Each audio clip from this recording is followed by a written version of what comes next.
On va laisser la parole à Jean-Paul Vidalin qui s'occupe lui aussi d'accueil d'enfants allophones et enfin pardon qui a pu s'occuper d'enfants en difficulté mais qui aujourd'hui était plutôt des enseignants qui accueillent ces enfants dans des dispositifs dans ces unités pédagogiques des enfants allophones arrivants. Oui, donc je crois que, enfin j'ai pas pu être là ce matin, mais je crois que beaucoup de choses ont... Alors je m'appelle Jean-Luc, effectivement, Paul c'est mon prénom de secours, mais c'est bien que tu l'aies trouvé toute seule parce que c'est pas évident. Donc j'étais pas là ce matin, mais j'ai vu le programme et je connais quelques personnes et je crois qu'il y a beaucoup de choses qui ont été dites effectivement que je ne redirai pas, pourtant que j'avais envie de vous dire. Mais alors ce que je vais simplement faire, c'est pour commencer trois petites vignettes parce que je trouve que c'est un format qui est intéressant. Donc un garçon de 8 ans, d'origine turque, on va traverser un petit peu le cas, mais c'est évidemment une situation vécue, donc j'étais enseignant de réseau d'aide à cette époque-là, qui a 8 ans, donc qui est en énorme difficulté d'entrer dans la langue française, qui n'apprend pas à lire, qui n'écrit pas, et qui pourtant est très très intelligent, et vraiment dans une interaction, aucun trouble évidemment sous-jacent, donc un vrai questionnement. Et donc à travers le travail du maître E que j'étais à l'époque, j'ai pu un petit peu démêler cette situation et l'aider peut-être un peu à repartir. En fait, c'est un enfant qui avait été, pour des raisons sur lesquelles je ne m'attarderai pas, mais séparé de sa famille pendant 2 ans. Et donc il y avait eu une coupure de langue complète avec une injonction notamment des structures sociales à la famille, qui le revoyait tous les week-ends, mais de couper complètement avec la langue pour que justement il puisse réussir sa scolarisation. Et cet enfant donc, avec 8 ans qui revenait dans le circuit normal, qui revenait chez sa famille, dans sa famille, donc en grande difficulté, au cours d'un entretien pendant lesquels justement moi j'aborde cette question des langues pratiquées pour avoir une représentation moi-même de ce qui se passe à la maison et autour de l'enfant, a pu témoigner avec ses parents que il savait parler turc en fait, et il y a 3 ans, il y a 4 ans, et que même il y avait des vidéos à la maison où il parlait turc, mais au jour d'aujourd'hui, quand il avait 8 ans, il ne se comprenait plus. Donc une situation de grande détresse pour cette famille qui le vivait très très mal, qui avait vécu cette injonction très, très violemment. Et puis cet enfant qui disait ça un petit peu aussi avec les larmes aux yeux. Et bon, c'était un cas assez compliqué. Puis j'ai continué à travailler avec lui, et ça n'avançait pas tellement. Et puis au cours d'autres entretiens, et notamment un entretien à mon avis qui a été un peu l'entretien clé, il nous a demandé, mais est-ce que ça peut se perdre encore ? En fait, on parlait des apprentissages et tout ça. Et en fait, il avait cette question-là de savoir s'il apprenait une autre langue, le français en l'occurrence, est-ce qu'il risquait de la perdre aussi une deuxième fois ? Donc, petite vignette assez frappante en tout cas. Une deuxième vignette, c'est un enfant, et j'en ai rencontré beaucoup comme ça, mais de 5-6 ans, qui vivait dans un milieu plurilingue, avec une pratique d'une autre langue, mais les parents, pour des raisons de stratégie de scolaire et de réussite sociale notamment, ne transmettaient pas la langue, alors qu'ils l'avaient fait pour les enfants plus âgés, mais lui, c'était le petit dernier, et il ne bénéficiait pas de cette organisation de langue, donc il entendait une langue, mais dans laquelle il n'était pas attendu. Et pareil, en discutant avec les parents, on a pu mettre à jour qu'effectivement cet enfant était privé d'une grande quantité d'interactions langagières, parce que tout simplement, à la maison, on continuait à parler tunisien autour de la table avec les grands à certains moments, et que lui, du coup, est exclu dans la langue de sa famille, dans sa maison. Donc une autre vignette assez frappante, et je me suis aperçu que cette maman, évidemment, elle croyait bien faire, elle pensait que lui apprendre le tunisien, ça serait un peu compliqué, que ça ne lui servirait pas spécialement. Elle était dans une stratégie qu'on connaît, qui est encore... qui est encore une stratégie qu'on rencontre régulièrement, même si elle n'est pas statistiquement majoritaire peut-être, mais en tout cas, elle a pris conscience qu'effectivement, ça posait un problème, parce qu'il lui manquait un temps d'exposition finalement à une langue, quelle qu'elle soit, dans laquelle il aurait pu construire une façon de penser, du vocabulaire, de la syntaxe, qu'il aurait pu après transposer, par exemple, en langue française. Et puis une troisième petite vignette, c'est une petite fille arménienne qu'on accueillait dans un temps sur le temps, vous savez, institutionnel un peu nouveau, là, depuis 5-6 ans, l'aide pédagogique complémentaire, le soir, donc c'était un temps institutionnel pour les enseignants, mais qui n'est pas un temps scolaire normal, puisqu'on n'a pas toute la classe, on n'a que des élèves qu'on va un petit peu choisir, et nous, on avait organisé une APC avec les parents, c'est-à-dire qu'il y avait 2 ou 3 enfants et leurs parents, et c'était donc en maternelle, on faisait des activités scolaires avec les parents, avec les enfants,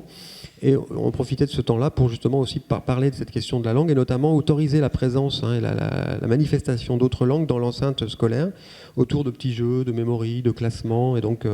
les parents qui, même non francophones, comprenaient vite les situations scolaires qu'on proposait, rentraient tout de suite dans un memory par exemple, et étaient capables de, notamment pour cette petite fille, le papa lui expliquait comment on allait gagner au memory en fait, quoi. Et il lui expliquait en arménien, et cette petite fille qui était dans une grande inhibition de parole, du témoignage de la maîtresse même, le lendemain de cette séance-là, a levé la main pour aller faire la météo au tableau, ce qui était quelque chose d'impensable, quoi. Donc ces petites vignettes pour signaler que voilà, il y a beaucoup de symbolique dans ces questions d'autorisation à la parole aussi, au-delà de la langue. Donc beaucoup de symbolisme, oui, dans le fait de la façon dont les parents et dont les enseignants parlent et incarnent finalement ces questions de langue. Rappeler rapidement qu'il y a 2 institutions culturelles essentielles, c'est l'école et la famille, et que ces 2 institutions ont une impérieuse nécessité de collaborer, de discuter en présence de l'enfant, pour que l'enfant lui-même soit conscient, comme cette petite fille tout à l'heure qui disait mais à qui je parle et comment je parle quand tout le monde est là, en fait, que ces questions de langue, de stratégie de langue qui sont des fois effectivement des choix privés, mais qui concernent aussi la sphère publique, ne soient pas relayées à l'extérieur de l'école, parfois reléguées à l'extérieur de l'école, reléguées d'ailleurs parfois nulle part, parce que c'est même pas des fois pensé. Et donc il y a une nécessité pour que nous, référents culturels scolaires, et les parents, référents culturels familiales, puissent s'en parler, se partager des avis, des désaccords aussi, parce qu'on n'est pas forcément d'accord, mais ce qui est important, c'est qu'on le sache et que l'enfant aussi soit rassuré sur la possibilité d'en parler. Donc pour dire qu'effectivement, ces éléments-là sont très importants. D'où je parle maintenant, parce que voilà, je ne me suis pas encore présenté, je suis animateur-formateur dans le département du Rhône depuis 2 ans, pour donc un public d'enseignants qui travaille dans les UPE2A, les unités pédagogiques pour les élèves allophones arrivants.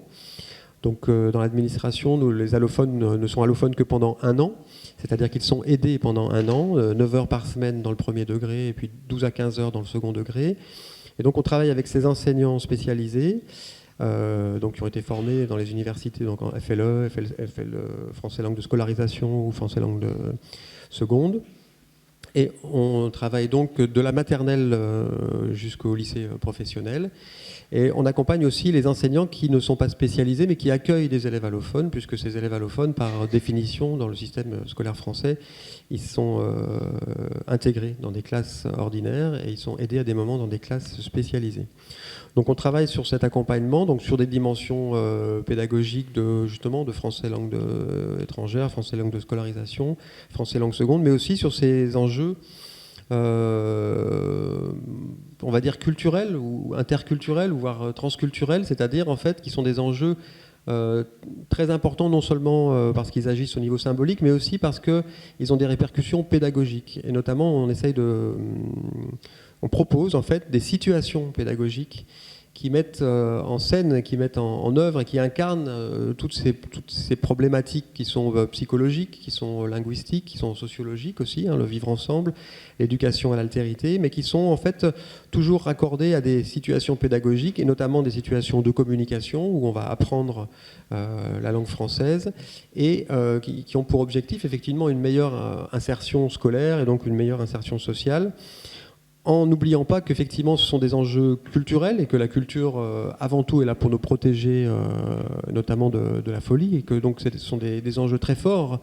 et qu'on ne peut pas ne pas penser que, puisque la question du jour était sur les enjeux de la formation, qu'il y a des enjeux d'appartenance qui sont liés évidemment aux questions de langue, et qu'apprendre le français quand on est migrant en France ou arrivant en France, c'est pas la même chose que d'apprendre le français quand on est dans un autre pays et qu'on l'apprend comme une langue seconde, et que parfois on occulte un petit peu ces enjeux d'appartenance, et comme on ne les accompagne pas suffisamment, eh bien, l'appartenance à une autre culture, ça ne va pas de soi, parce qu'on doit aussi en même temps rester appartenant à sa famille ou à son groupe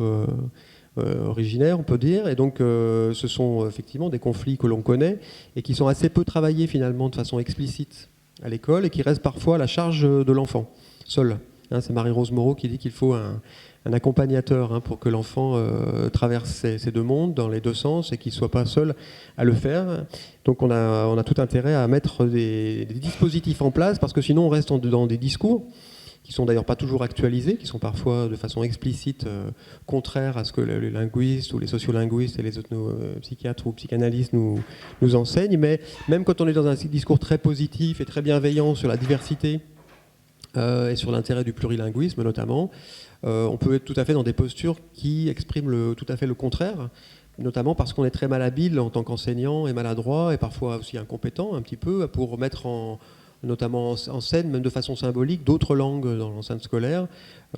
Je citerai simplement une petite expérience d'il y a 15 jours, un enfant portugais donc, qui arrive en France, complètement non francophone, dans une école où il n'y a pas d'enseignant UPE2A, et donc on va rencontrer l'institutrice, et qui ne s'était pas autorisée à lui parler portugais, alors qu'elle était elle-même lusophone, parce qu'elle pensait qu'il ne fallait pas le faire. Donc, alors je ne porte aucun jugement sur cette personne, parce que d'où je parle, j'ai aussi travaillé moi, pendant 10 ans en éducation prioritaire, sans me poser absolument jamais, alors que je travaille avec des grandes sections, des CP et des CE1, la question des langues dans la famille, en fait, c'était un sujet, c'est un point aveugle de notre système scolaire, il faut quand même se le dire, et simplement le fait de l'éclairer, ce point aveugle, de l'ouvrir, ça permet à des enseignants de tout simplement, en 30 secondes, elle a compris qu'elle pouvait s'autoriser à le faire, et du coup elle le fait, et elle ne lui enseigne pas en portugais parce qu'elle a d'autres enfants qui ne sont pas lusophones, mais elle se l'autorise. Et du coup cet enfant, il est forcément en même temps autorisé lui aussi à penser, pourquoi pas à compter à des moments en portugais, ça peut l'aider pendant les premières semaines. Et donc il y a tout un cercle vertueux qui se met en place quand on s'autorise ces choses-là. Sachant que nos élèves, et je finirai peut-être un peu là-dessus pour laisser de la place à d'autres échanges, mais on doit les aider parce qu'ils se construisent et ils vont être différents de leur famille. Et ils sont différents aussi de leur père, de leur pareil. Donc c'est compliqué quand même pour eux parce qu'ils ont une double obligation de devenir différents de leurs parents, de rester finalement différents des autres parce que ça prend des années pour... et on ne devient pas comme les autres. Donc du coup, c'est une vraie difficulté pour eux et on a intérêt, famille et école, à travailler vraiment ensemble pour qu'ils ne soient pas seuls une fois de plus dans cette double obligation et qu'ils soient assez libres, qu'ils puissent s'autoriser à être pareils qu'eux, mais aussi différents d'eux. Et tout ça dans un objectif finalement de construction, dans un équilibre, et non pas dans des clivages ou des refoulements ou des reniements ou des dénigrements qui ne font pas des adultes et avant ça des adolescents très équilibrés pour le coup et qui peuvent effectivement après rentrer dans des oppositions d'apprentissage qui sont en fait qui s'enracinent non pas dans des difficultés d'apprentissage mais plutôt dans des difficultés d'appartenance, de représentation symbolique, de place en fait, quoi. Voilà. Merci Jean-Luc. Ce regard détaillé sur ces enfants allophones. Donc,